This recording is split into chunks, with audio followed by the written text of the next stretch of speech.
तू कोणामोर उभा आहे याची कल्पना तुला नसल. या कोंढाण्याचा राखणदार रायाचा आहे.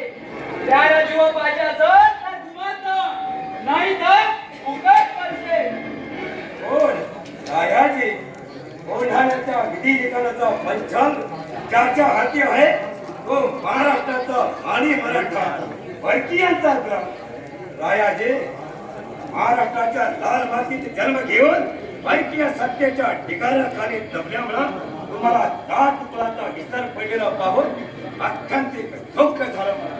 तुझा कल्पनेप्रमाणे गुलामगिरीचा चोकड मानेवर घेऊन आम्ही परकीयाचो दास झालो. या वाटला मला तुझ्या कर्तव्याला जसं तू चुकाया मागत नाही तसंच आम्ही आमचं कर्तव्य पार पडतो. या ठिकाणी तू आलास फार मोठा गुन्हा झाला तुमच्या पासना. हातामध्ये तलवार जमिनीवर ठेवून शरणी आमाशी नाही तर प्रसन्न बखाये.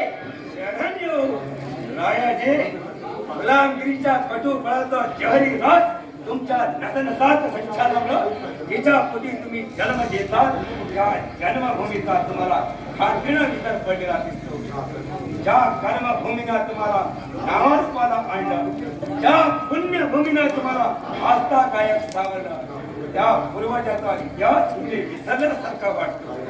रायाजी मराठपणी जन्म घेतलेल्या त्या सह्याद्री सिंहाची मान जर कुणाला शरणागत जात असेल तर मराठ्याची आराध्य दैवता भवानी मातेसमोर मनाचा मोठेपणा बाजूला ठेवून या झुंजार लढवईने जर कुणाला मानाचा मुद्दा ठोकला असेल तर मराठ्याची दैवशक्ती मातेसमोर हा दख्खन दौलतीचा सुभेदार जर कुणाला त्रिवार वंदन करीत असेल त्याला स्वातंत्र्याचा बाळ चढो मावळ मराठ्याला पाहतो.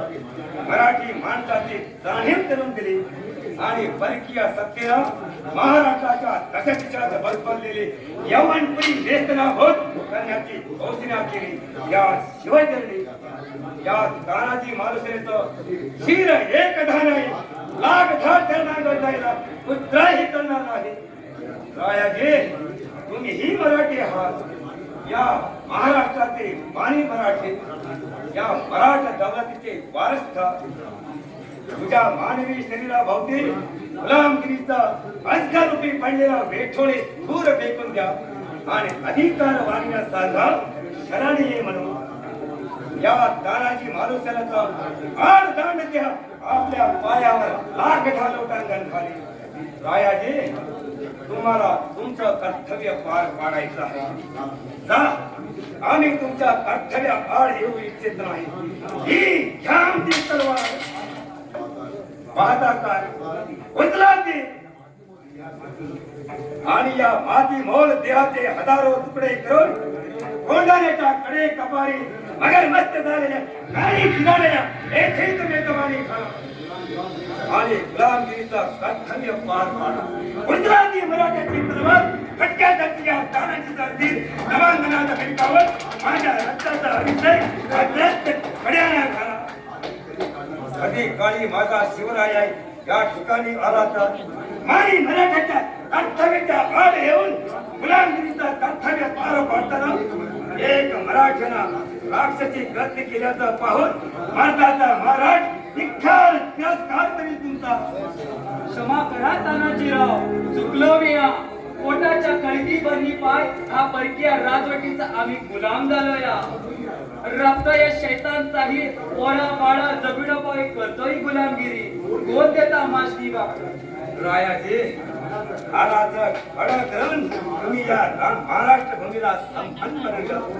अहो रात्र कपल किती जेव्हा फाड मेहनत घेतली असं असता या जन्मभूमीत सोन्या रूपाला विकल्या जाणाऱ्या पीक धान्यावर परकीयाची डोळधाड कशाला.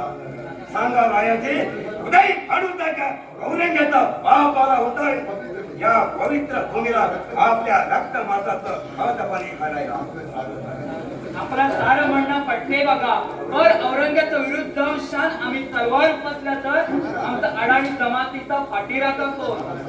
महाराष्ट्राचा राजा मराठा दौलतीचा रखवाला हो प्रामाणिक प्रतिपालक शिवाजीराजे भोसले ज्यानं सह्याद्रीचा मावळ मराठ्याचा वध केला. समर्थाच्या शिकवणीचं बोधामृत पाळणं हो तुमच्या पाठीशी उभा असता उदय माणूस काय दिल्लीपती औरंगजेबाचा बाप सुद्धा तुमचा काही करू शकणार नाही. तानाजीराव आपला सारा म्हणणं पडते बघा. आमच्या अडाणी जमातीचा खरं कर्तव्याची ओळख करून दिलास यापुढे तुमच्या हुकमाप्रमाणे वागायला आम्ही तयार आहे. रायाजी आमचा हुकूम कसला हुकूम तुमच्या जन्मभूमीचा आज्ञा तुमच्या कर्मभूमीची कर्तव्य तुमच्या पुण्यभूमीचं आणि महाराष्ट्राने शिवशक्तीच्या आदेशाप्रमाणे पाळायला हवं. आपण सांगाल ते काम करायला आम्ही तयार आहे. ही घ्या तुमची तलवार. रायाजी आमचा पूर फिरून आला मराठी माणूस मराठी घरात जागल्याचा पाहून आम्हाला आसमान ठेवला वाटलं. तुम्ही या महाराष्ट्राचे पाईक झाला जन्मभूमीचे तुम्ही वारसदार झाला. शिवपुण्याईचा सेवक म्हणून सारा महाराष्ट्र तुम्हाला धन्यवाद देईल. तानाजीराव हा रायाजी उदयबा आमचे शत्रू आणि तुमचा जीव लाग मित्रमंडळाला वळखला जाईल. सांगा माझ्यापासून कोणती मदत हवी तुम्हाला. गोंधळा किल्ला हस्तगत करण्यात येईल. रायाजी या मानी मराठ्याचे तलवारीची शपथ घेऊन सांगा की माझ्यापासून कोणताही दगा फटका होणार नाही. तानाजीराव ही जातीवंत मराठाची अवला दगा फटका करणार नाही. जातीपायी माती खाईल पण मातीपायी जात विकणार नाही. ही आमची जमात